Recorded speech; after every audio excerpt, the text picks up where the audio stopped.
Il l'aime. Il l'aime même à la folie, ça se sent, ça se voit. Et pourtant, pour l'épouser, il va devoir raquer. Le mariage à $1 million du couple Jennifer Aniston-Brad Pitt est 3e de ce hit. Et oui, le 29 juillet 2000, on pleure dans les chaumières, tandis que Brad épouse Jen dans un modeste cabanon de plage, loué à la productrice du Cosby Show à Malibu. Et oui, pas de grand déballage, pas de luxe, tape à l'œil. Jennifer et son brave type optent pour un petit truc intime, limite franchouillard, avec 2-3 potes comme ça, et puis pas mal de friends, évidemment. Alors pour eux, pas besoin de tapis rouge, non, juste besoin d'une petite estafette, et hop, tout le monde dedans, direction la fête, comme ça pendant que la colo se chamaille à l'arrière, eh bien 30 géos veillent au grain, aidés par des cow-boys, avec des lunettes, des uniformes, et l'aviation fédérale qui était là normalement pour éviter qu'on fasse des prises de vue comme celle-ci. Bref, on a vu mieux, mais bon, ça reste un petit mariage, faut pas non plus trop en demander. Bref, sur place, après le pot de bienvenue, pas d'atelier peinture ni de tournoi de pétanque. Seule bonne nouvelle, c'est qu'on a retrouvé les Gypsy Kings. Et oui, préposés à l'animation avec 4 orchestres et un gospel. Et justement, côté grosse pelle, le couple se bécote en robe Laurent Style et costume Yves Saint Laurent, des chiffons de bonne facture. N'oublions pas non plus la douloureuse du petit personnel, les quelques jambons beurre préparés par les grands chefs, 2-3 bouquets fraîchement coupés et les derniers copecs fumés. Tout ça dans le feu d'artifice, somme toute bien maigre. Voilà, $1 million, c'est donc ce qu'a coûté le plus beau jour de leur vie. Et c'est aussi ce que gagne Jennifer Aniston pour un épisode de Friends, pour ceux qui auraient envie de pleurer.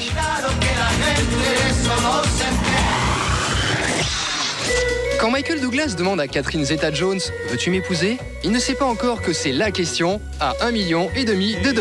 Et qu'en répondant oui, eh bien il gagne tout simplement la seconde place de ce hit. Donc en novembre 2000, Catherine et Michael s'unissent pour le bonheur du Plaza Hotel de New York qui empoche au passage $700 000 pour boire et boissons comprises, a priori. Il n'y avait rien à boire à la fête. Bref, un petit comité de 400 convives, bon chic, bon genre, style rallye très mondain. On va retrouver Danny DeVito, là en petit sur la gauche, le chanteur des Simple Minds, Goldie Hawn et Jack Nicholson. Tous vont venir se dandiner sur les rythmes des 3 orchestres classiques. On n'oublie pas bien évidemment le rapatriement des familles qui ont squatté les suites rococo du Plaza, quand Michael, lui, a préféré se louer une petite suite présidentielle située juste à côté de chez son ex-femme. Au rayon des fioritures, on retrouvera 20 000 roses, autant de bougies et une robe duchesse en dentelle de Chantilly signée Christian Lacroix pour madame. Quant au look rose meringue des demoiselles d'honneur, eh bien, il a aussi un prix. Avec en sus les voituriers et l'armada de petits soldats, eh bien, le compte est bon. $1,5 million au total, remboursé largement par la vente de photos. On peut être sûr d'une chose, l'amour chez les Douglas, c'est tout un business. On ne radine pas avec l'amour. Tel est le proverbe de Madonna et de son écossais de mari. Leur mariage à $2 millions est le grand gagnant de ce hit des cérémonies les plus chères. Au registre des attrapes touristes, l'Écosse avait le Loch Ness. Désormais, elle aura le mariage de Madonna, un autre monstre sacré du genre.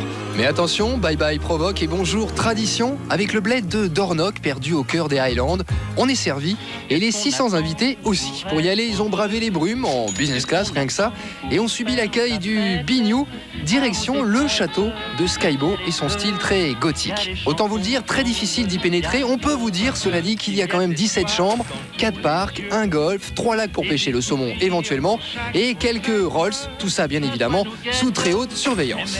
Le jour J, Gwyneth était la demoiselle d'honneur, Sting poussait la chansonnette et Rupert Everett faisait des sketchs. On se demande ce que ça a pu donner. En tout cas, la Madone, elle, portait une robe de sa copine Stella McCartney et le champagne a coulé à flot, et l'oseille aussi d'ailleurs. Babiole, bagatelle et frais annexes, un mariage à $2 millions, ça vaut bien un petit sourire. Allez, on vous le fait gratis celui-là.